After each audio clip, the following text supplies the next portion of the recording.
క్రీస్తునందు చేరవచ్చిన ఈ ఆరాధన కూడా వచ్చిన మీ అందరికీ వందనాలు తెలియజేసుకుంటూ ఉన్నాను. అలాగే తండ్రి అయిన దేవునికి యేసు క్రీస్తు ద్వారా కృతజ్ఞతాస్తుతులు అర్పించుకుంటూ ఉన్నాను. ప్రియులారా, ఈ రోజున మనం మాట్లాడుకోబోతున్నటువంటి సంగతి ఏంటంటే, కృపణ గురించిన సత్యం అనగానేమి, లేదా కృప అంటే ఏమిటి, లేదా కృప అనగానేమి. మీరు వీటిలో ఏదైనా రాసుకోండి, కానీ రాసేదానికంటే కూడా మనసు ఇక్కడ పెట్టి వినండి. కృపణ గురించిన సత్యం. కృప అంటే ఏమిటి?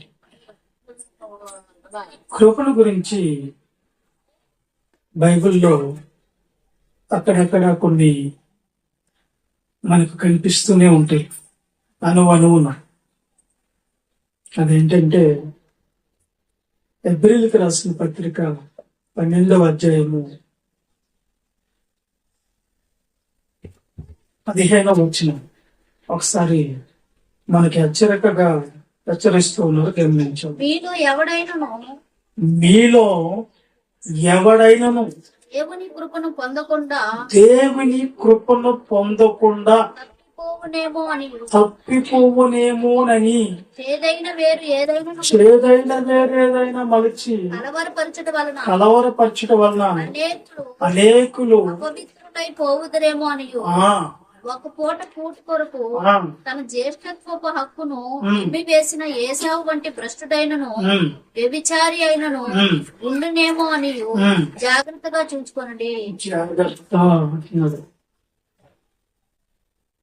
మీలో ఎవడైనను దేవుని కృప పొందకుండా దేవునికి దూరం అయిపోతాడేమని జాగ్రత్త అని ఇక్కడ మనకు అర్థమవుతుంది. అంటే కృప అనేది ఎంత ఉన్నతమైన స్థితిని సంతరించుకున్నదో మీరు ఇక్కడ కృప అని ఈజీగా తీసేయకుండా ఆ ఇలువను మనకు ఇక్కడ బయలుపరుస్తూ ఈ మాటలు మనకు రాస్తూ ఉన్నాడు, పరిశుద్ధాత్మ ద్వారా రాయబడిన మాటలు.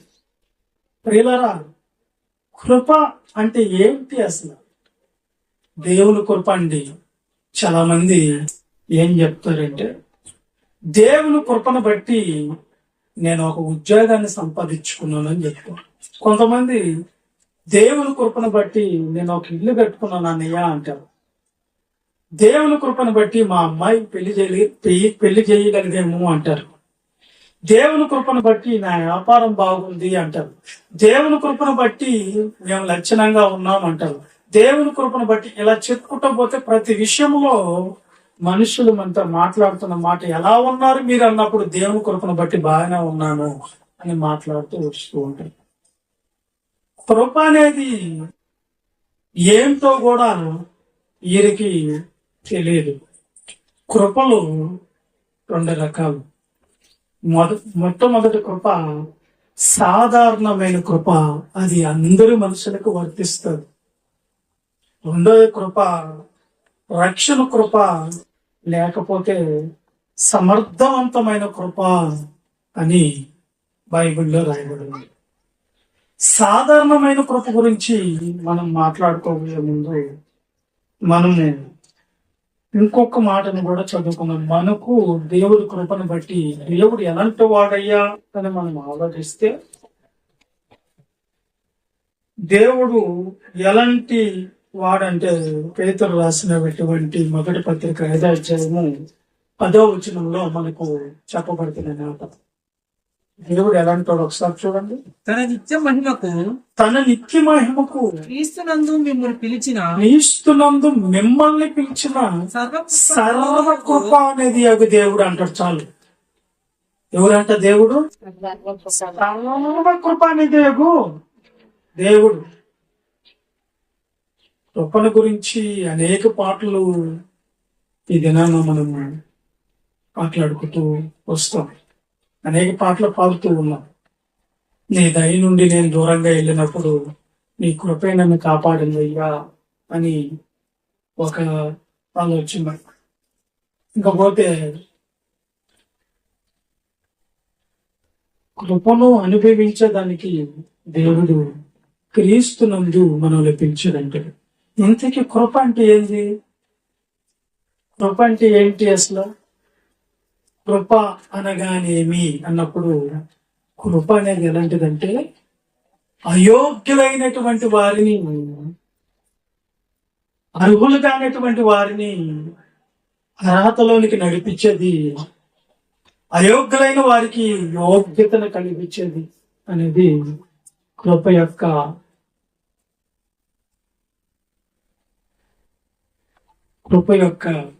ఉన్నతమైన విలువ. కృప అనేది ఏంటి అనగానే అర్హతని కల్పించేది. అర్హులు కాదు మనము, అర్హత లేని వాళ్ళు మనము, ఎన్నిక లేని వాళ్ళు మనము, ఎందుకు పనికి మాలలో మనము, పనికి మాలలోకి విలువను అనుగ్రహించి అర్హునిగా నిన్ను దేవుని ఎదుట ఉంచేదాన్ని ఏమంటారంటే కృప. కృపకి నిదర్శనం అర్హత. సాధారణమైన కృప గురించి మనం మాట్లాడుకోవాలి. సమర్థవంతమైన కృప గురించి మాట్లాడుకోవాలి. ఈ 2 రకాల కృప. మొదటి కృప సాధారణమైన కృప. ఇది ప్రపంచంలో ఉన్న ఈ దేశాల్లో ఉన్న, రాష్ట్రాల్లో ఉన్న, జిల్లాల్లో ఉన్న, మండలాల్లో ఉన్న, గ్రామాల్లో ఉన్నా సరే ఇది అందరికీ వర్తిస్తుంది. వాళ్ళు ఎంత ఘోర పాపులైనా, ఒక మాటలో చెప్పాలంటే దేవుణ్ణి నమ్మకపోయినా, దేవుణ్ణి దూషించిన, దేవునికి విరుద్ధంగా నడుచుకున్న సాధారణమైన కృప వాళ్ళకు ఉంటుంది దేవుని దగ్గర. ఎందుకంటే దేవుడు ఎలాంటోడంటే, ఒకసారి కీర్తన గ్రంథం 145 కీర్తన 9 వచ్చిన ఒకసారి చూద్దాం. యెహోవా అందరికీ ఉపకారి అంటే కొందరికే అందరికీ ఉపకారి అండి. పాపం చేసిన వాళ్ళకు ఉపకారి, పాపం చేయని వాళ్ళకు కూడా ఉపకారే. తప్పు చేసిన వాళ్ళకు ఉపకారి, తప్పు చేయని వాళ్ళకు కూడా ఉపకారం చేస్తున్నాడు దేవుడు. దేవుణ్ణి దూషించినా సరే, దేవుణ్ణి నమ్మకపోయినా సరే, వాళ్ళకి కూడా దేవుడు ఎలాంటోడంట? ఉపకారి. ఒకసారి లోకాసు వార్త 6:35 వచ్చినాను కూడా ఒకసారి చూద్దాం. ఈ చదువుకుని మనం ముందుకెళ్దాం. మీరైతే ఎట్టి వారిని గూర్చేయనను నిరాశ చేసుకొనక మీ శత్రువులను ప్రేమించుడి. మీ శత్రువుల్ని ప్రేమించండి. మీరు కూడా మేలు చేయుడి, మేలు చేయండి, అప్పు ఇయ్యుడి, అప్పు ఇవ్వండి. అప్పుడు మీ పన్ను గొప్ప. ఎవరు అప్పు ఇలా నాకు అప్పు ఇవ్వాలంట. నా గురించి కాదులే, మీ గురించి చెప్తున్నా. మీరు సర్వోన్నతుడు కుమారులై ఇప్పుడు మీరు సర్వోన్నతుడైన కుమారులై ఉందరు. ఆయన కృతజ్ఞత లేని వారి ఎడల, ఆయన కృతజ్ఞత లేని వారి ఎడల, దుష్టుల ఎడలను ఉపకారి ఉన్నాడు. ఆయన ఎలాంటోడంట? ఉపకారి. ఎంతో దుష్ట కార్యాలు చేస్తున్నాడు, దుర్మార్గంగా ఉన్నాడు. దేవుడు ఏంది ఈయనకు కూడా అన్ని కలగ చేస్తున్నాడు. వీడికి ఏం కావటం లేదండి, వీడికి చావు రావటం లేదండి, వీడికి పొయ్యే కాలం రావటం లేదని మనం అనుకుంటూ ఉంటాం. కానీ దేవుడట దుష్టుల ఎడలను, మీ శత్రువుల ఎడలను ఆయన ఎలాంటోడంట? ఉపకారి.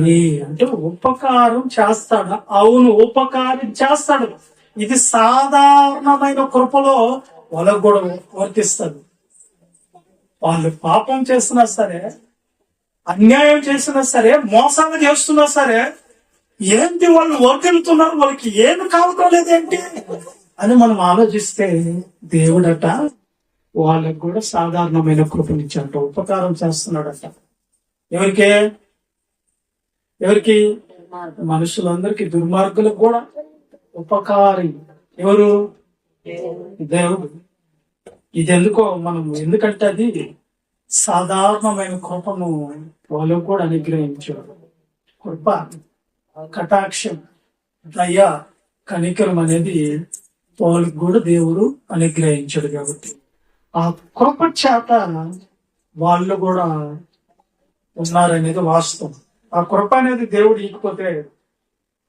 ఈకపోతే అసాధారణమైన కృప ఈకపోతే ఎవ్వరు ఈ భూమి మీద బ్రతకలేరు. ఆయన కృప చూపించకపోతే ఎవ్వరు ఈ భూమి మీద బతకలేరు. వాళ్ళు ఎలాంటి వాళ్ళు అయినా సరే అనేది మనం ఆలోచిస్తూ వస్తే, ఇక్కడ దేవుడు వాళ్ళకి ఏం చేస్తున్నాడో, ఒకసారి ఏమేమి ఉపకారాలు చేస్తున్నాడో మనం ఆలోచించేదానికి ముందు ఒక మాట చెప్తున్నాము. మరి వాళ్ళకి ప్రపంచంలో ఉన్న ఈ దుర్మార్గంగా, దుష్టులకి విరుద్ధంగా నడుస్తున్న వారికి, మరి మనకు అంటే సమర్థవంతమైన రక్షణ కృపను పొందుకున్న వారికి తేడా ఏంటంటే, వాళ్ళకి ఇచ్చిన కృప పాపములో నుంచి వాళ్ళని రక్షించలేదు. పెట్టుకున్నారు. సాధారణమైన కృపలో ఉండే వాళ్ళకి, సాధారణమైన కృపలో ఉన్న వారికి, ఆ సాధారణమైన కృప ద్వారా వాళ్ళకి పాపము నుండి రక్షణ లేదు. అంటే రక్షించే వాళ్ళు లేదు, తీర్పులో నుంచి వాళ్ళని కాపాడలేదు, అగ్ని జ్వాలలో 2వ మరణం నుంచి వాళ్ళని తప్పించలేదు ఆ కృప. అది సాధారణమైన కృప అందరికి ఇచ్చారు. జెండర్. ఇప్పుడు ఒక ట్రైన్ లో మనం వెళ్ళేటప్పుడు కొన్ని కంపార్ట్మెంట్లు రిజర్వేషన్ తో ఉంటాయి, కొన్ని కంపార్ట్మెంట్లు జనరల్ బోగీలు ఉంటాయి, కొన్ని అంతకంటే ఇంకా ప్రత్యేకమైన స్పెషల్ అంటే థర్డ్ ఏసీ. ఈ జనరల్ లో పోయే వాళ్ళకి తగినంత సౌకర్యాలు ఉండవు. జనరల్ లో పోతే సీటు దొరకతుందో లేదో తెలీదు, కింద కూడా నిలబడేదానికి చోటు ఉందో లేదో తెలీదు, కనీసం బాత్రూముల దగ్గర ట్రైన్ బోగీల దగ్గర పోవాలి జనరల్ లో ఉన్న వాళ్ళు. ఆ జనరల్ లో ఉన్న వాళ్ళే సాధారణమైన కృపలు. తాడేసీలోకి వెళ్ళారు అనుకోండి, తాడేసీలోకి వెళ్ళేటప్పుడు ఎలా ఉంటుంది తెలుసా? నీకు దుండు అంటే పిలోస్ కానీ, బెడ్షీట్లు కానీ, సకల సౌకర్యాలు అందులో నీకుంటాయి. నువ్వేం వెళ్ళవలేదు. అందులో కప్పుకునేదానికి, పడుకునేదానికి, కింద ఒక బెడ్షీట్, కలుసుకునే కనుక ఒక బెడ్షీట్, అన్ని నీకు సకల మర్యాదలుగా ఆడ ప్రత్యేకంగా ఉంటది. దానికి దీనికి తేడా ఎంత ఉందో మీరు ఆలోచిస్తున్నారా? ఏమ్మా, అర్థమవుతుందా? దానికి ఎంత తేడా ఉంది, దీనికి ఎంత తేడా ఉంది అంటే చాలా తేడా ఉంది. ఇందులో ఎలా ఉంటదంటే ఏసీ ఉంటది, చల్లగా ఉంటది. అందులో ఊపిరి పీల్చుకున్న దానికి కూడా కష్టాలు. ఇంకా హాస్పిటల్లో కూడా చూడండి, మీకు ప్రత్యేకమైన రూమ్ కావాలా, లేదంటే జనరల్ వార్డులో ఉంటారంటే ప్రత్యేకమైన రూమ్ ఏముంటారంటే ప్రత్యేకమైన వసతులు ఉంటాయి దాంట్లో. అర్థమైందా?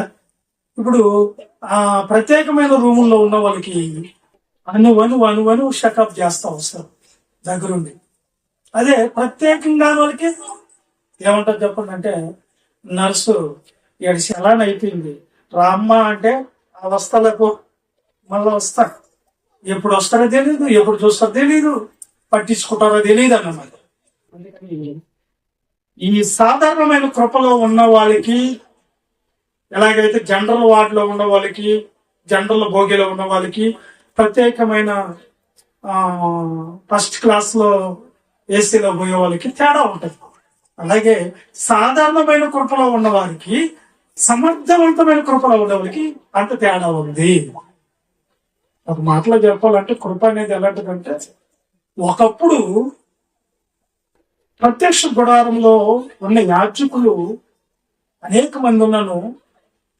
ప్రధాన యాజకుడు ఒకడే సంవత్సరానికి ఒక్కసారి అతి పరిశుద్ధ స్థలంలోనికి రక్తం చేత పట్టుకుని దేవుడి దగ్గరికి, పందసం దగ్గరికి, కర్ణపీఠం దగ్గరికి వెళ్ళాలి. అర్థమైందా? కృపాసనం దగ్గరికి వెళ్ళాలి. అర్థమైంది మీకు? అర్థం కావట్లేదా? కాబట్టి ఆ కరుణాపీఠం దగ్గరికి పోయేటప్పుడు ఒకవేళ ప్రధాన యాజకుల్లో కూడా ఏమన్నా లోపం ఉండి కల్మషమై ఉంటే అతడు ఆ దేర లోపలికి, అంటే పరిశుద్ధ స్థలం, అతి పరిశుద్ధ స్థలంలో అందరు యాజకులు ఉంటారు, అందరూ పాస్టర్లు ఉంటారు, సేవకులు ఉంటారు.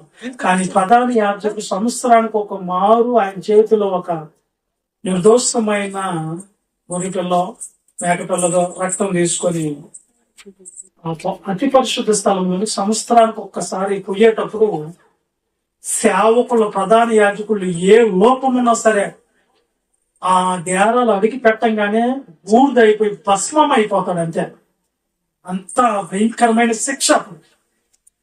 ఈ సేవకులు అతి పరిశుద్ధ స్థలంలో ఉన్న సేవకులైనా, ఆవరణంలో దాకా వచ్చిన విశ్వాసాలైనా సరే లోపాలంటే దేవుడు అప్పటికప్పటికే చంపేసేవాడు. ఇది పాత నిబంధన యొక్క రూల్. కానీ కొత్త నిబంధనలో ఏమైపోయిందంటే యేసుక్రీస్తు ప్రభు ద్వారా ఆయన ఎప్పుడైతే శిలువ త్యాగం అయిపోయాడో ఆ క్షణంలో దేవాలయం తెర ఏమైపోయిందంట, చిడిగిపోయిందంటే పరిశుద్ధ స్థలం లేదు, అతి పరిశుద్ధ స్థలం లేదు, అందరినీ ఏకం చేసేసాడు దేవుడు. అంతే, యేసుక్రీస్తు ప్రభు దేవుని యొద్దకి ఈయన మధ్యవర్తిగా ఉండి, మనకును దేవునికి మధ్యవర్తిగా ఉండి ఆయన ఆ శిక్షను అనుభవించడం ద్వారా ఏమైందంటే డైరెక్ట్ యేసుక్రీస్తు ప్రభు కనిపిస్తాడు దేవుడికి. అప్పుడు డైరెక్ట్ మనం కనబడదు. కాబట్టి ఆ తెర చినిగిపోయిందని రాస్తాం.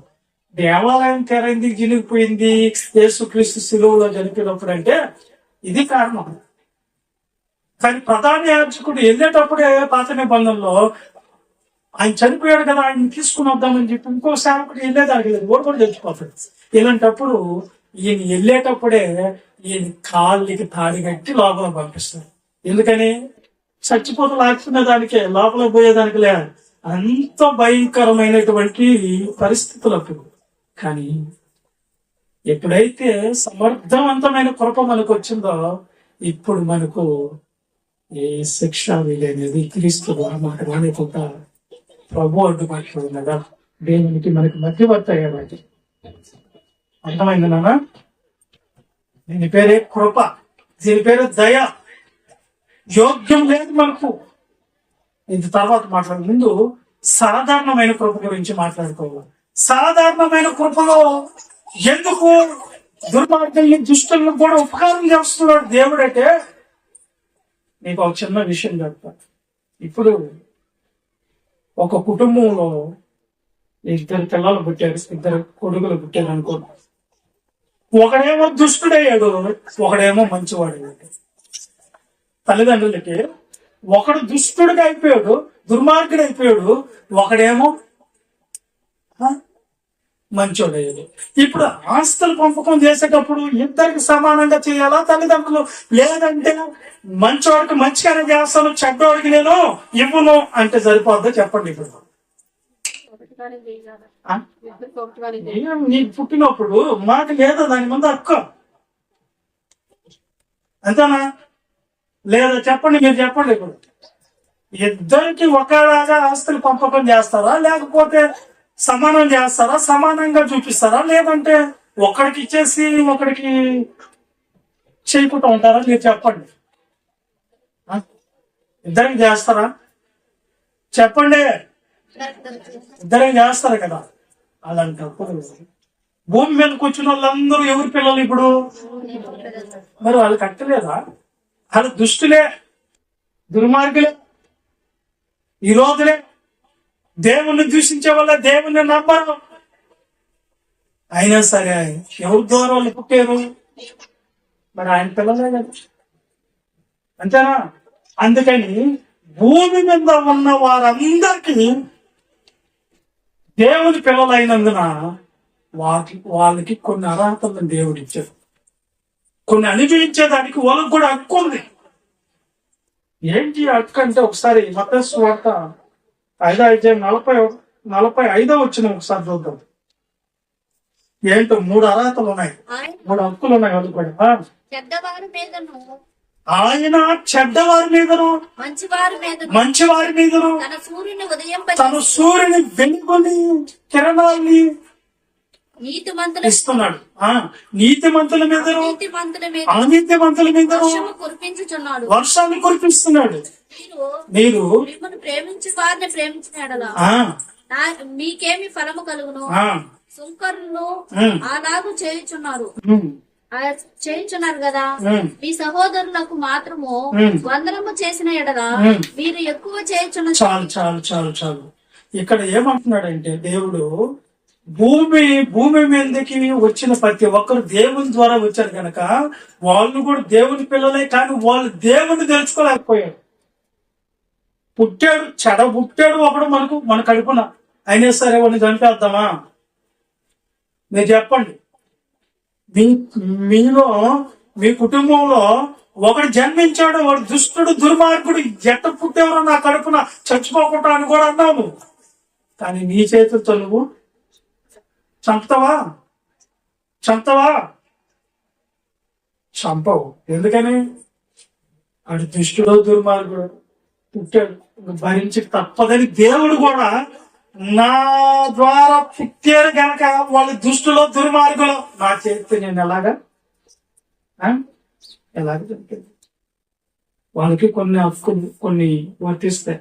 ప్రకృతిని అనుభవించే హక్కు వాళ్ళకి ఇచ్చాడు. ఇది సాధారణమైన కృప. చెడ్డవారి మీదనో మంచివారి మీదనో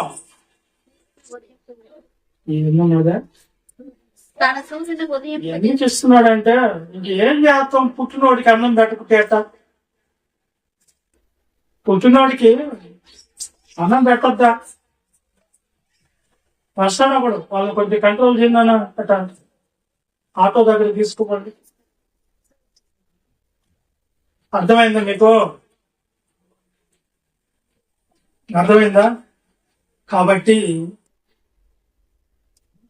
నేను అనేది ఏంటంటే, దేవుడు సాధారణమైన కృపలో ప్రకృతిని అనుభవించే శక్తి హక్కు వాళ్ళకు కూడా సమానంగా ఇచ్చాడు. మనం అనుకుంటున్నాము, దేవుని కృపను బట్టి నాకు ఒక ఇల్లు వచ్చిందండి కట్టుకున్నానంటే, మరి పక్కనోడు నీ ఇల్లు కంటే కూడా 7-5 అంతస్తులు కట్టి ఉంటాడు. మరి వాడికి ఎక్కడి నుంచి వచ్చింది ఇల్లు? చెప్పండి. దేవుని కృపను బట్టి అన్నయ్య ఒక కారు కొనుక్కున్నాం అన్నయ్య అంటారు. మరి నీకంటే డబుల్ కార్లు కొనున్నాడు, వాడికి ఎక్కడి నుంచి వచ్చిందంటే ఇది అంత సాధారణమైన కృప. ఎందుకంటే దుష్టులు దుర్మార్గులు యోగ్యులు కాని వాళ్ళు కూడా దేవుని ద్వారా పుట్టారు కనుక దేవుడు ఒక అవకాశం ఇస్తున్నాడు వాళ్ళకి. అదే కృప. కృప ఉంది కనుక వాడు దుర్మార్గుడు కూడా బతుకున్నాడు ఈ రోజున. మనం తెలిస్తే కొంతకాలం అయిన తర్వాత దేవుడు ఏం చేసేవాడు? సొదొమ గొమొర్రా ప్రాంతం అంతా నాశనం అయిపోతుంటే ఏం చేశాడు? ఆయన అగ్ని గ్రంథకాల్లో కాల్చేశాడు. నోవహు కాలంలో ఉన్న వాళ్ళని ఏం చేశాడు? జల ప్రళయంలో ఏం చేశాడు? చంపేశాడు, ముంచేశాడు. అన్నప్పుడు అవకాశం ఇచ్చేదాని కొరకే ప్రకృతిని, మీరు గాలిని, నీరుని, ఆహారాన్ని అన్ని దేవుని ద్వారా నీకు వస్తున్నాయి. దేవుడు నువ్వు అనుభవిస్తున్నావు, అయినా నువ్వు తప్పు చేస్తున్నావు. కానీ దేవుడు సాధారణమైన కృప నీ మీద చూపిస్తూనే ఉన్నాడు. ఎలా చూపిస్తున్నారని మనం అనుకుంటే, అపోస్తుల కార్యాలు 14 వచ్చినాము ఒకసారి చదువు. అపోస్తుల కార్యాలు. అమ్మా అయ్యలారా, మీరు ఎందుకు ఇలా చేయించున్నారు? మేము కూడా స్వభావం అంటే స్వభావం గల నరులమే. మీరు ఈ వ్యర్థమైన వాటిని విడిచిపెట్టి ఆకాశమును, భూమిని, సముద్రమును, వాటిలో సమస్తమును ఏమైంది? ఆకాశమును భూమిని 14:15 సమస్తము సృజించిన ఉమ్. జీవము గల దేవుని వైపు తిరుగువలెనని తిరగవాలని సువార్త ప్రకటించుచున్నాము. నీకు సువార్త చెప్తున్నాము. ఆయన ఎంతో ఆయన గత కాలములో ఉమ్. సమస్త జనులను తమ తమ మార్గముల యందు నడువమంటును. అయినను ఆయన ఆకాశముపై మీకు వర్షమును ఫలవంతములైన ఋతువులను దయచేయచ్చు ఆహారం అనుగ్రహించు ఉల్లాసముతో మీ హృదయములను అంటే నింపుచు. ప్రకృతిని అనుభవించేదానికి వాళ్ళకు కూడా దేవుడు సాధారణమైన కృప చూపిస్తున్నాడు.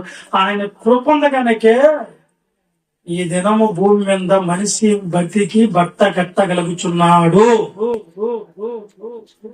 అయోగ్యుడివైన దేవుడు నిన్ను క్షమించి ప్రేమించి నీకు కూడా ఇచ్చాడు. నీతి మంత్రులకు ఒక్కడికే పెట్టడం లేదు భోజనం, నీకు కూడా ఇస్తున్నాం రా తినండి. పుట్టించినోడు ఆహారం పెట్టకుండా ఉంటాడా అన్నట్లుగా ఇంక తప్పదు. చెడ పుట్టిన వాళ్ళకి కూడా మనం ఎలాగ బిడ్డల్ని చేరదీసి వాడి చెడిపోయినా సరే ప్రేమించి వాడిని కూడా మనము ఎలాగైతే పోషిస్తామో తండ్రి అయిన దేవుడు కూడా అలాగే చేస్తున్నాడు. దీన్నే సాధారణమైన కృపలో వస్తుంది. మరి ఫస్ట్ సాధారణమైన కృపలో ఉన్న వారికి ఫస్ట్ ఏంటంటే ప్రకృతిని అనుభవించే హక్కుని దేవుడు అనుగ్రహించాడు. ఇది సాధారణమైన కృప దృష్టిలో కూడా. తర్వాత రెండోది చూద్దాం. అపోస్తల మరి రోమాపత్రిక 2:4-5 వచనాలు. లేదా దేవుని అనుగ్రహము మారు మనసు పొందుటకు నిన్ను ప్రేరేపించుచున్నది ఎరుగక ఆయన అనుగ్రహైశ్వర్యమును సహనమును దీర్ఘశాంతమును నీ కాఠిన్యమును మార్పు పొందని మొదటి నుంచి లేదా దేవుని అనుగ్రహము మారు మనసు పొందుటకు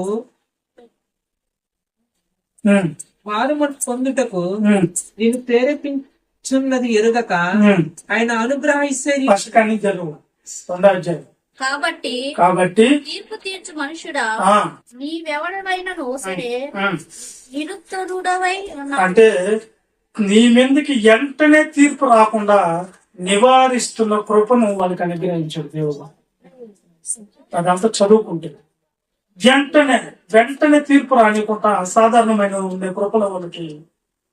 అప్పుడు ఏం చెప్పాడు? ధర్మశాస్త్రం ఇచ్చినప్పుడు పంటికి పని తీయండి, కంటికి కన్ని తీయండి అని చెప్పిన దేవుడు మరి సాధారణమైన కృపలో యేసుక్రీస్తు ద్వారా వాళ్ళకు కూడా కొంచెం అవకాశం దొరికింది. మూడోది ఏంటంటే రక్షణ కలుగుటకు మార్గాన్ని ఇస్తున్నాడు. సువార్తను వాళ్ళకి తెలియపరిచేదానికి అవకాశం ఇస్తున్నాడు దేవుడు. ఒకసారి అపోస్తల కార్యాలు 20:24 వచనం చదవండి త్వరగా. అయితే అపోస్తల కార్యాలు 20:24. అయితే దేవుని కృపా సువార్తను గురించి సాక్ష్యం ఇచ్చుటయందు నా పరుగును నేను ప్రభువైన యేసు వలన పొందిన పరిచర్యను తుద ముట్టింపవలనని నా ప్రాణమును నాకెంత మాత్రమును ఇదిగో దేవుని రాజ్యమును గురించి ప్రియమైనదిగా ఎంచుకొనట్లేదు. బాగా చదవండి బైబిల్. అయితే దేవుని కృప వాళ్ళిద్దరేం చదివారు, ఇంకేమైనారు మీరందరూ? ప్రతి వారం చెప్పేసుకుంటానే ఉంటారా?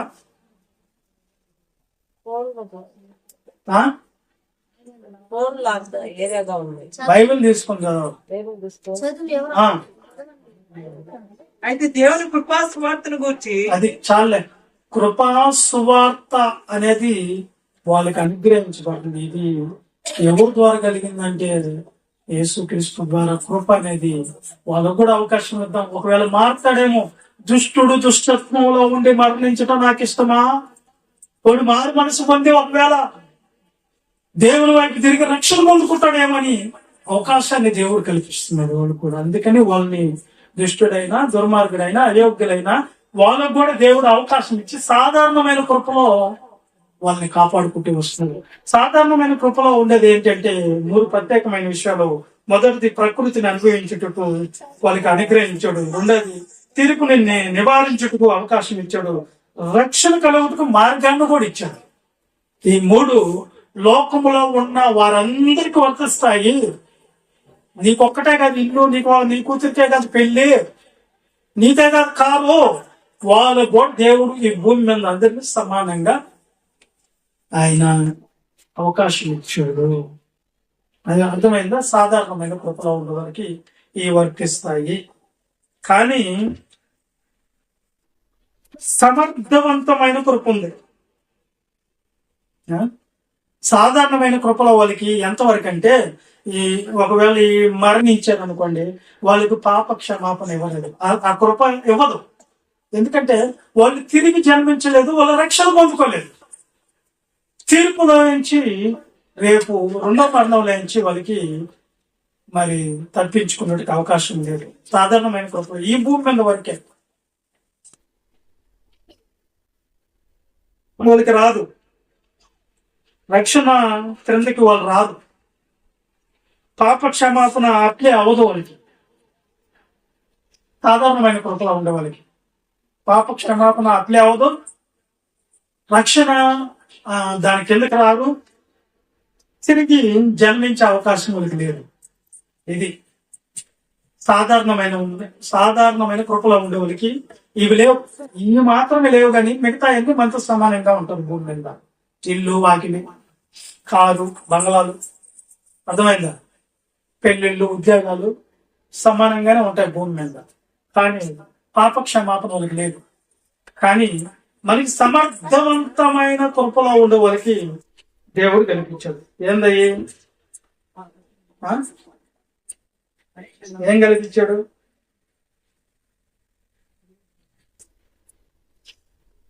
సమర్థవంతమైన కృప ఎందుకు వచ్చింది అసలు మనకు? ఎవరి ద్వారా కల్పించాడు? ఒకసారి ఎఫ్సి పత్రిక 2వ అధ్యాయం 6వ వచనం. క్రీస్తు యేసునందు ఆయన మనకు చేసిన ఉపకారము ద్వారా అత్యధికమైన కృప మహదైశ్వర్యమును యుగ యుగములలో కనపరచు నిమిత్తము క్రీస్తు యేసునందు మనలను ఆయనతో కూడా లేపి పరలోకమందు ఆయనతో కూడా కూర్చుండబెట్టెను. మీరు విశ్వాసము ద్వారా కృప చేతనే రక్షించబడి ఉన్నారు. మనం సమర్థవంతమైన కృపలో ఉండేదానికి కారణం ఏంటో అంటే, మనమేదో మన టాలెంట్ చూసి దేవుడు పిలుచుకోలేదు, మన అందసందాలను చూసి దేవుడు పిలుచుకోలేదు. ఏదో మనం ఈ భూమి మీద మనకే బాగా ఆస్తిపాస్తులు ఉన్నాయని, బాగా మంచి రిచ్ గా ఉండే కులమని దేవుడు పిలవలేదు. మనల్ని మంచి పర్సనాలిటీ, మంచి అవన్నీ చూసి పిలవలేదు. దేని ద్వారా మనం రక్షించబడ్డాం తెలుసా? మనం ఈ దినాన రక్షణ పొందుకున్నామంటే దానికి కారణము ఏం చెప్పండి? మనం ఎలాంటి వాళ్ళమి? మనం ప్రభువుని నమ్ముకో ముందు ఎలాంటి వాళ్ళమి?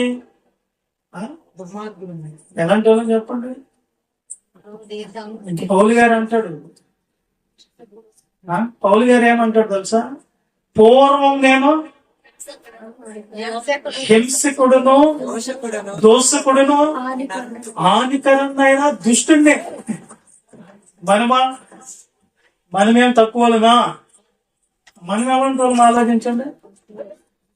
మనం ఎలాంటి వాళ్ళని? ఆవులు ఇస్తే పేగులు లెక్క పెట్టేది. నువ్వు మోసం అంటే నీకంటే డబుల్ మోసం చేయాలని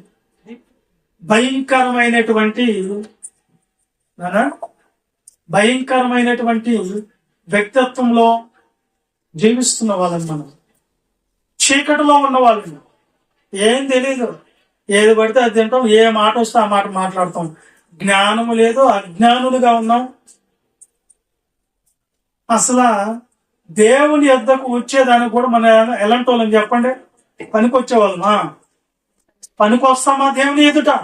వాళ్ళు యేసుక్రీస్తు ఎదుట నిలబడి చూసుకున్నామా? దేనికన్నా పనికి వస్తామా?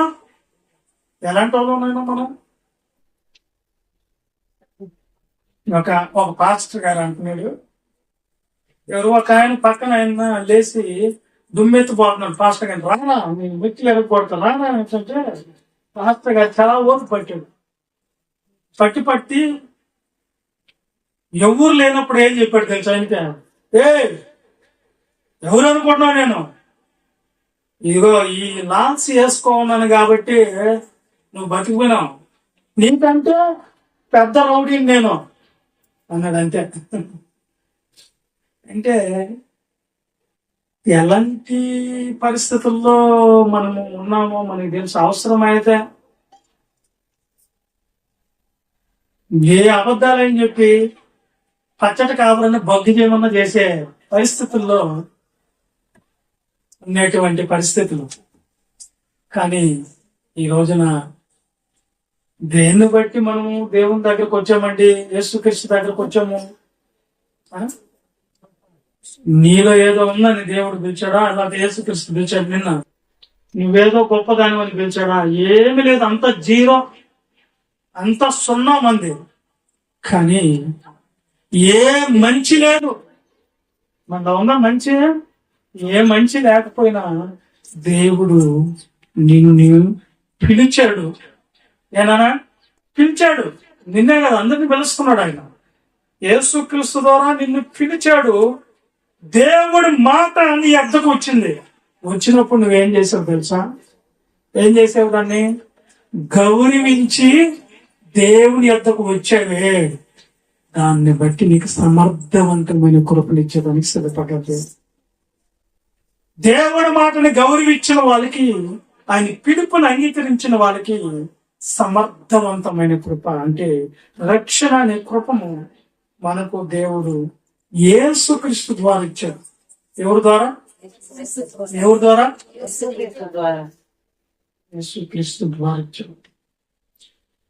ఈ కృప ఇశ్రాయేలీయులకి దొరకదు అనుకుంటే వాళ్ళు ఎతకలేదు. దానికోసం మీరు ఎతకలేదు. కృప అనగానే అందులో ఏమేమి ఉంటాయి తెలుసా?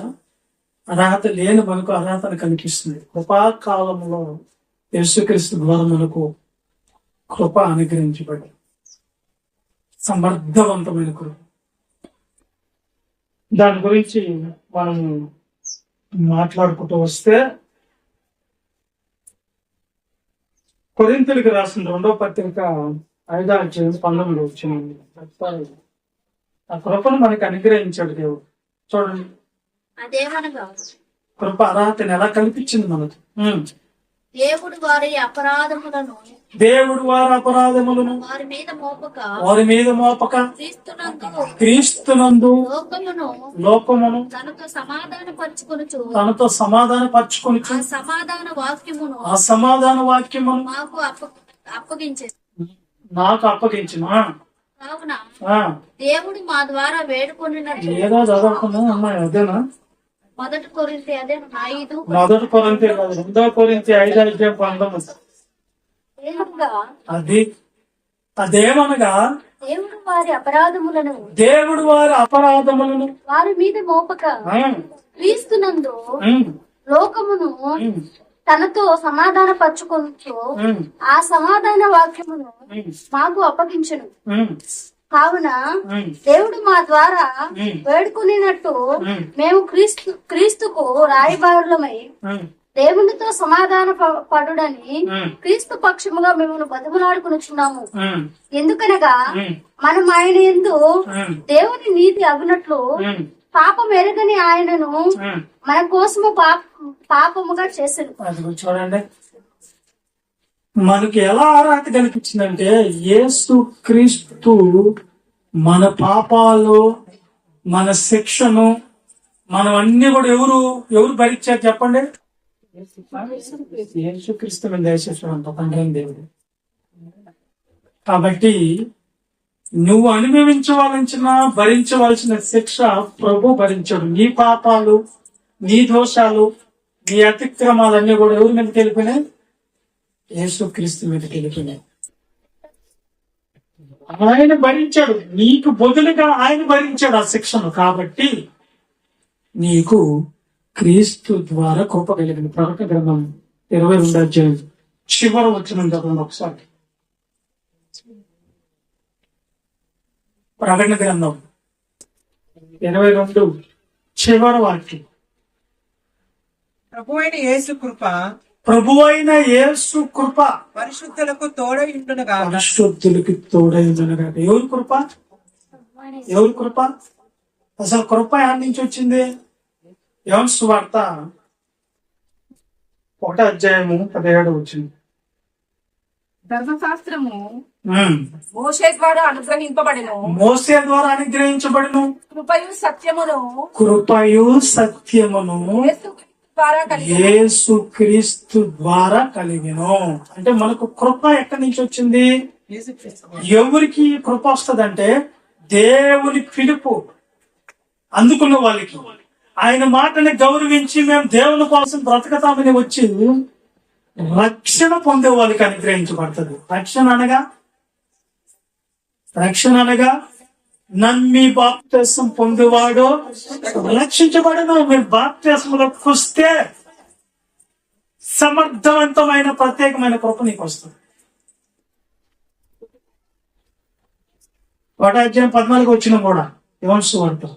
ఆ వాక్యము ఆ వాక్యము శరీరధారి అయి కృపా సత్య సంపూర్ణుడుగా,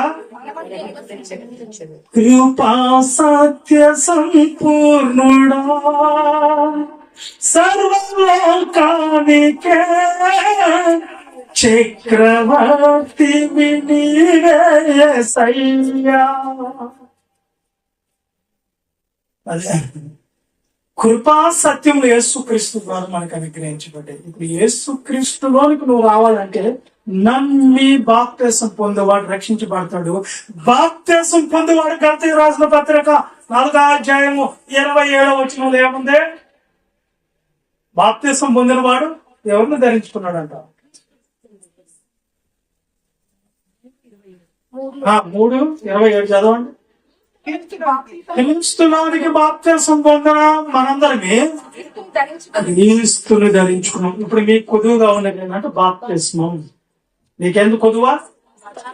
బాప్తిస్మం తీసుకుంటేనే కానీ మీకు సమర్థవంతమైన కృప రాదు.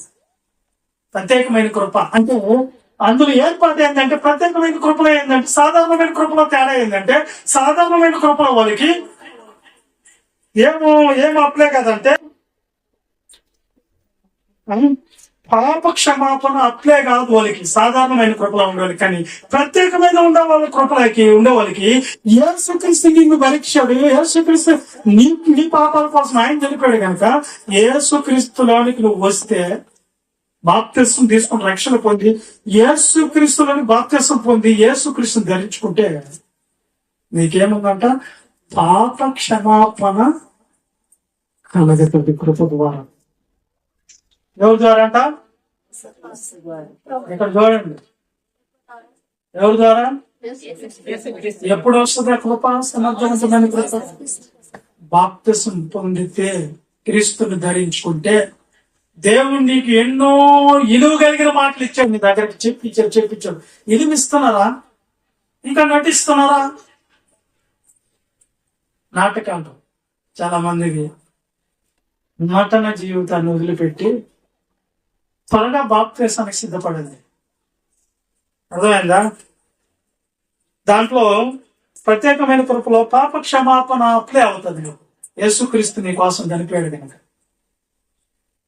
రెండోది, అది రక్షణ కిందకి నేను లాక్కుని వస్తుంది.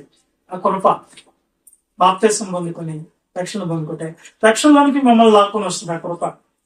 మూడోది, తిరిగి జన్మించే కొత్త జన్మ మరల నీకు కలుగుతుంది. ఇది సాధారణమైన కృపలో ఉండే వాళ్ళకి లేదు.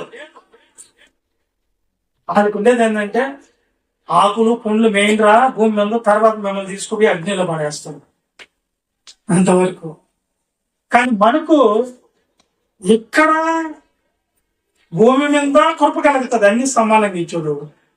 పరలోకము కూడా నీకు ఇస్తాడు, శిక్షను తప్పిస్తాడు, రెండవ మరణం నుంచి తప్పిస్తున్నాడు.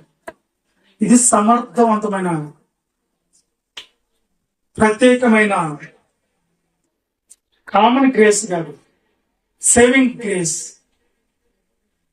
ఈ కృప అనేది నీకు అనుగ్రహిస్తున్నాడు దేవుడు.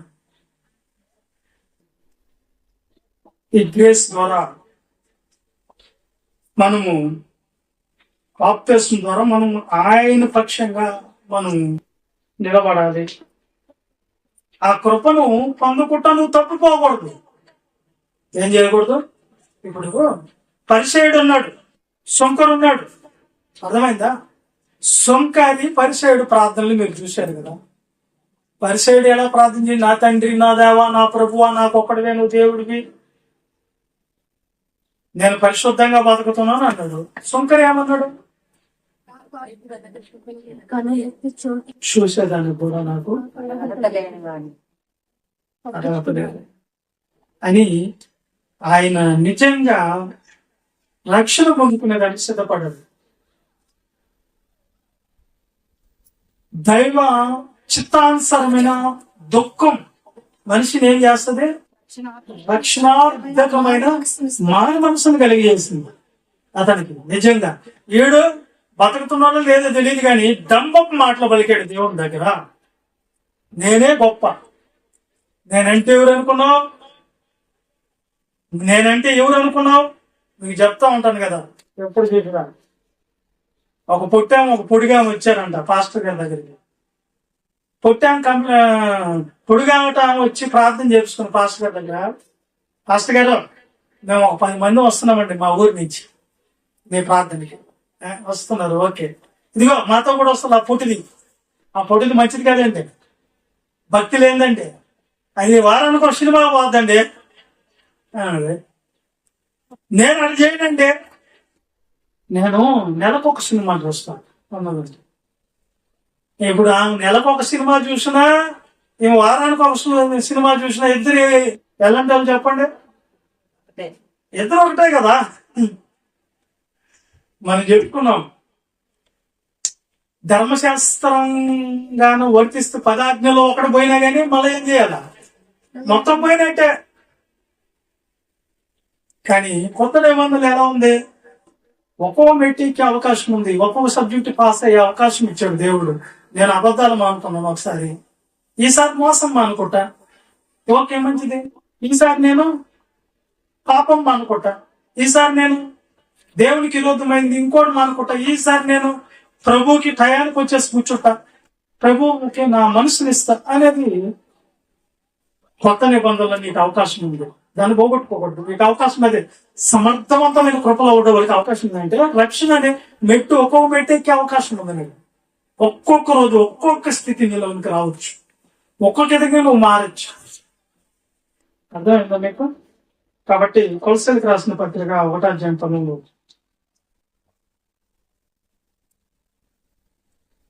ఆయన యందు సర్వ సంపూర్ణతని వికసింపవలననియు ఆయన శిలువ రక్తము చేత సంధి చేసి ఆయన ద్వారా సమస్తమును లోకమందు ఉన్నవైనను పరలోకమందు ఉన్నవైనను వాటన్నిటిని ఆయన ద్వారా తనతో సమాధాన పరుచుకునవలనని తండ్రి అభిష్టమాయను. అది దేవుడి ఇష్టం ఏంటంటే యేసుక్రీస్తు ద్వారా మనందరిని ఏం చేయాలనుకుంటున్నాడు? ఆయన కృప ద్వారా రక్షణ పొందుకోవాలి. ఆయన అభిష్టమైంది, దేవుని అభిష్టమైంది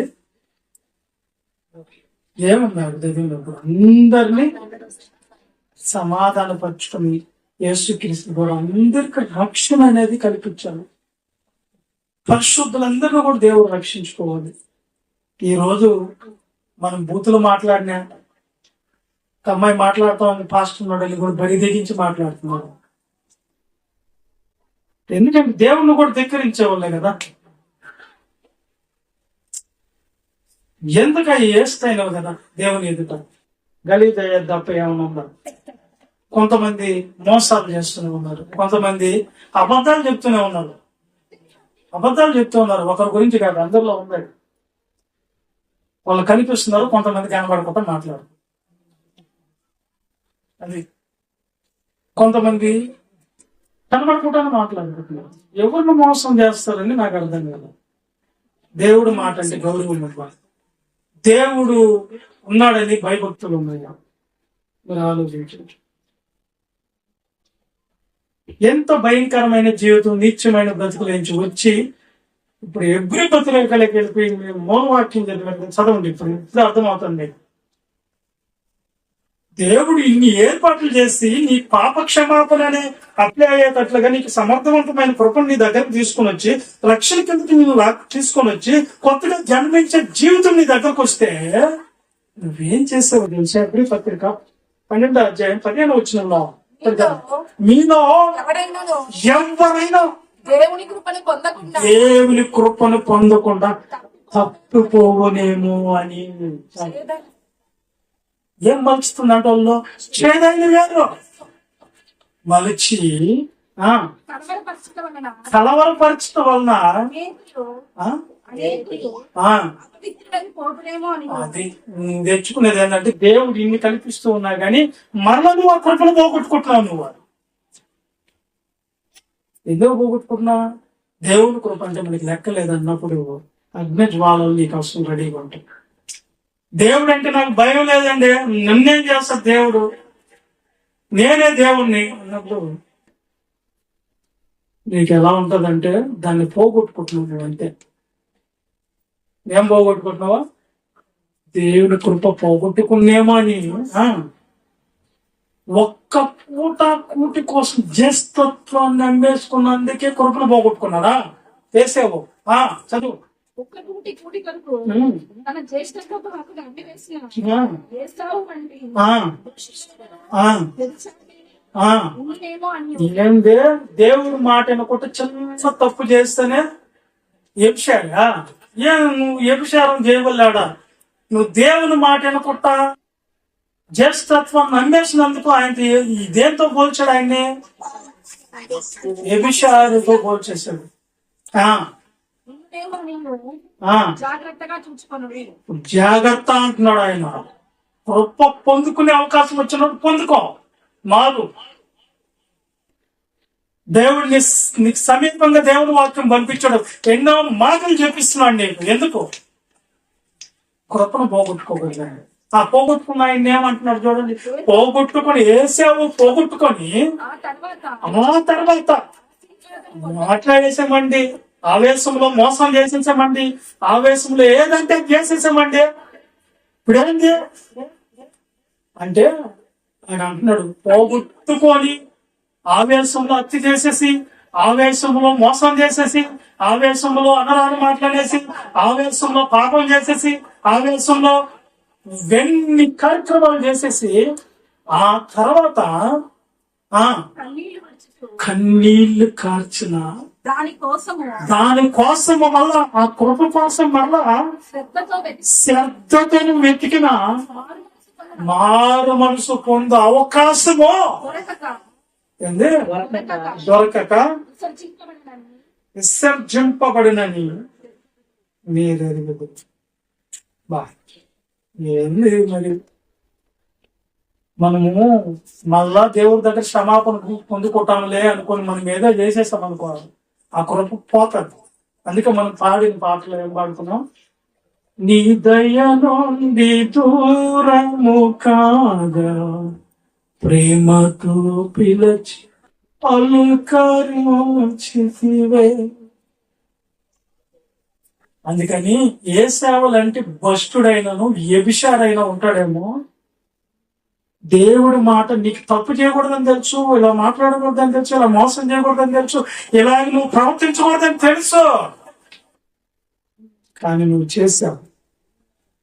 ఏసావు కూడా పోగొట్టుకొని ఆ తర్వాత కన్నీళ్ళు విడిచాడంట. అయ్యా మళ్ళా అవకాశం తెచ్చి అంటే ఇచ్చాడా?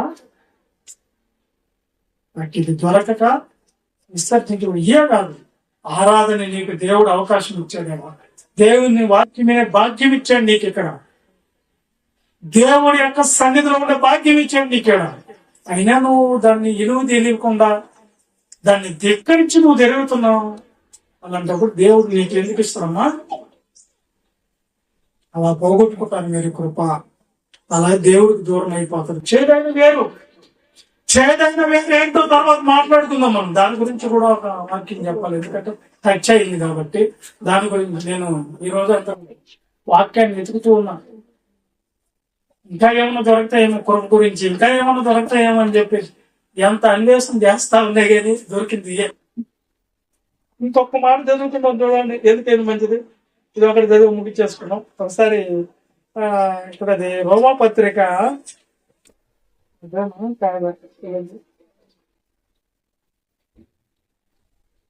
3వ అధ్యాయము 24 చూడండి ఒకసారి. కాబట్టి నమ్మువారు ఆయన కృప చేతనే క్రీస్తు యేసునందుని విమోచనము ద్వారా ఉచితంగా నీతిమంతులని తీర్చబడుచున్నారు. పూర్వము చేయబడిన పాపములను దేవుడు తన ఓర్మి వలన ఉపేక్షించినందున ఆయన తన నీతిని కనుపరచవలనని క్రీస్తు రక్తమునందని విశ్వాసము ద్వారా ఆయనకు కరుణాధారముగా బయలుపరచును. కొరింథీయులకు రాసిన 1వ పత్రిక 1వ అధ్యాయము 20-21 వచనం. జ్ఞాని ఏమయ్యను, శాస్త్రి ఏమయ్యను, ఈ లోకపు తర్కవాది ఏమయ్యను, ఈ లోక జ్ఞానమును దేవుడు వెలితనంగా చేసి ఉన్నాడు కదా.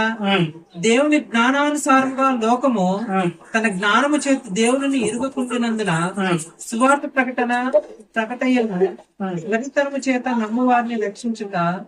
అదే కొరింథీయులకు రాసిన 2వ పత్రిక 9వ అధ్యాయం 8వ వచనం. ఇందును గురించి దేవుడు తన ప్రేమించే వారి కొరకు ఏమి సిద్ధపరిచినో 9వ అధ్యాయము 9వ వచనం. 2వ కొరింథీ. మరియు అన్నిటి యందు ఎల్లప్పుడూ సమృద్ధి గల వారై ఉత్తమమైన ప్రతి కార్యము చేయుటకు దేవుడు మీ ఎడ్ల సమర్థితములైన కృపను విస్తరింప చేయగలడు. ఇందు విషయం అసలు వెదజల్లి దరిద్రులకు ఇచ్చను, అతను నీకు నిరంతరము నిలిచిన అని రాయబడి ఉన్నది.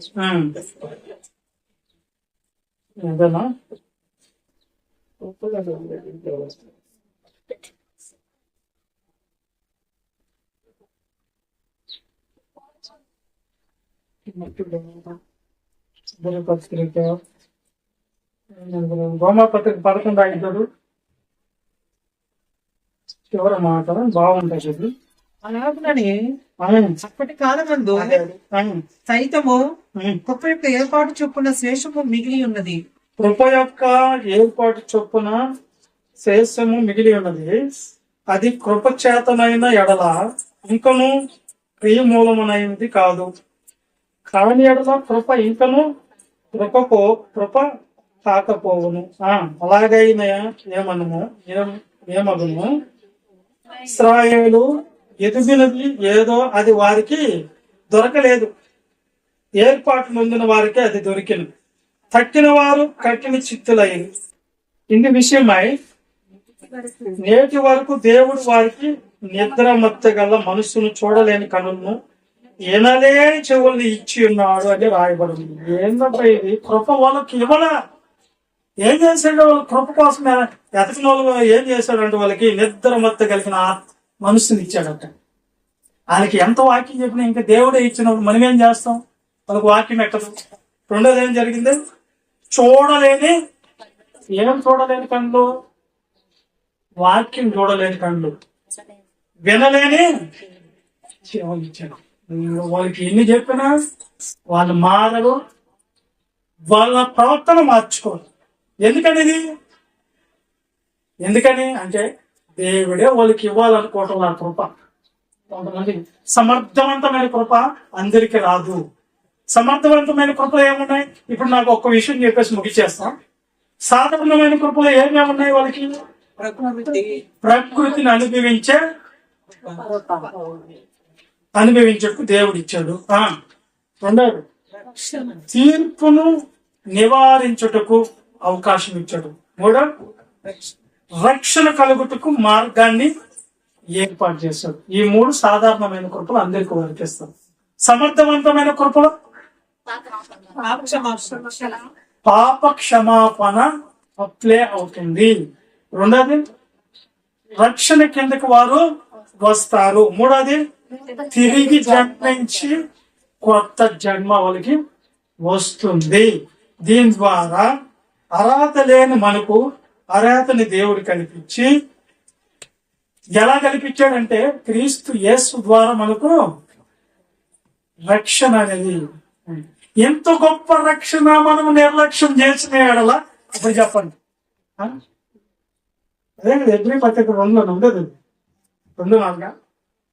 ఎంత గొప్ప రక్షణ చెప్పండి చదవండి ఎబ్రీ పత్రిక 2:3 చదవండి. ఇంత గొప్ప రక్షణను ఎంత గొప్ప రక్షణను మనము నిర్లక్ష్యం చేసిన ఎడల ఎలాగూ తప్పించుకోవాలి. ఎలా తప్పించుకున్నాము. అబ్బా దేవుడా, ఎంతో గొప్ప రక్షణ అనేది గొప్పదండి. ఆ రక్షణ నువ్వేం చేస్తున్నావు? నిర్లక్ష్యం చేస్తున్నావు.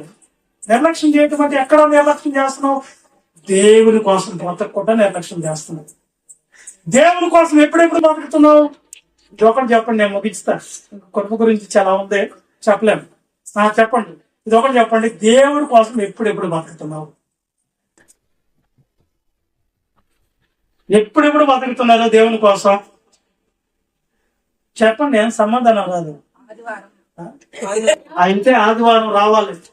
ఆదివారం వస్తే తిరిగి మళ్ళా ఆదివారం కూడా దుమ్ము పట్టేసి ఉంటుంది. బైబిల్ దొరుకుని పని ఊదుకొని బైబిల్, అంతే కదా. అప్పుడు అసలు లేకపోతే అనారోగ్యం వచ్చినప్పుడు దేవుడు కనిపిస్తుంది, అంతే కదా. కానీ బైబిల్ అంటుంది ప్రతి దినము దేవుని కోసం బ్రతకపోయినా కానీ నువ్వు కాకలే. ఇది తర్వాత మాట్లాడదు, బైబిల్లో ఉంది. ప్రతి దినం బతకాలి దేవుని కోసం. సమయం అనక అసమయం అనక ఏం చేయాలి?